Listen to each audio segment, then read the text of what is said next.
جب حضرت امام حسین علیہ السلام کے تمام ساتھی اور اہل بیت کربلا میں شہید کر دیے گئے تو ایک مرتبہ امام علیہ السلام نے ارشاد فرمایا، اے میرے ناصر و مددگار، اب کون ہے میری نصرت کرنے والا؟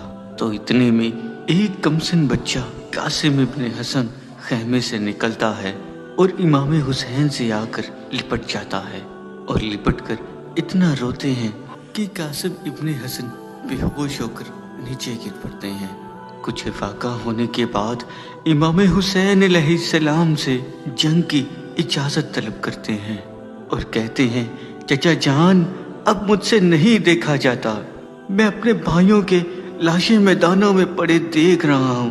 کربلا کے اس میدان میں میرے تمام بھائی شہید ہو چکے ہیں، میں دیکھ رہا ہوں وہ سب کے سب اپنی گردنیں کٹائے میدان کربلا میں سو رہے ہیں اور آپ اکیلے رہ گئے ہیں۔ تو امام حسین علیہ السلام نے فرمایا، بیٹا قاسم، تم میرے بھائی حسن کی نشانی ہو، میں تمہیں کیسے اجازت دوں؟ میں تمہیں اجازت نہیں دے سکتا۔ جناب قاسم نے فرمایا، چچا جان، میں دیکھ رہا ہوں آپ اکیلے رہ گئے ہیں اور آپ کا کوئی ناصر و مددگار نہ رہا، اور میں آپ کو دشمنوں کے اس بار میں اکیلا چھوڑ دوں؟ میری جان آپ پر قربان ہو، میری روح و نفس آپ پر قربان ہو۔ تو امام حسین علیہ السلام نے شہزادہ قاسم کو میدان کربلا میں جانے کی اجازت دی۔ امیر ابن مسلم لکھتے ہیں کہ جب قاسم ابن حسن اپنے خیمے سے نکلے تو ان کے ہاتھ میں ایک تلوار تھی اور چہرہ ایسے لگ رہا تھا جیسے ابھرتا ہوا ایک چاند ہو۔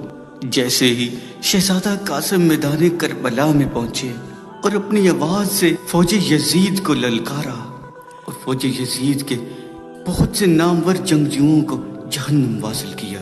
عمران سعد نے جب اس نوجوان کی جرت دیکھی تو اس مالون نے فوجیوں کو حکم دیا، یہ ابن حسن کا بیٹا ہے اور حسین ابن علی کا بھتیجا ہے، اسے چاروں طرف سے گھیر لو اور پھر اس پر حملہ کر دو۔ جب دشمنوں نے آپ کو تمام اطراف سے گھیر لیا اور یکے بعد دیگرے شہزادہ قاسم پر تیروں اور تلواروں سے حملہ کرتے گئے، ایک مالون نے شہزادہ قاسم کے سر کے پیچھے سے ایسا وار کیا کہ قاسم ابن حسن اپنے گھوڑے سے زمین پر آن گرے۔ حضرت قاسم زمین پر آتے ہی پکارنے لگے، اے اماں، اے چچا جان، مدد کو آئے۔ تاریخ میں آتا ہے کہ حضرت قاسم کو 200 کے قریب دشمنوں نے گھیرا ہوا تھا۔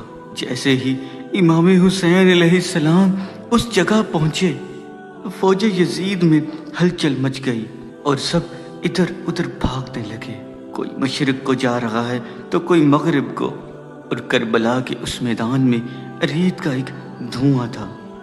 جب امام حسین علیہ السلام شہزادہ قاسم کے پاس پہنچے تو وہ شہید ہو چکے تھے۔ امام حسین علیہ السلام نے شہزادہ قاسم کے جسم اطہر کو اپنے کندھوں پر اٹھایا اور خیمے کی طرف لے آئے اور لا کر شہزادہ علی اکبر کے جسم اطہر کے ساتھ رکھ دیا، اور دونوں شہیدوں پر اپنا ہاتھ رکھتے ہوئے آسمان کی طرف دیکھا اور کہا، اے میرے اللہ، میں غریب ہو گیا، نہ میرا اکبر رہا نہ میرا قاسم رہا۔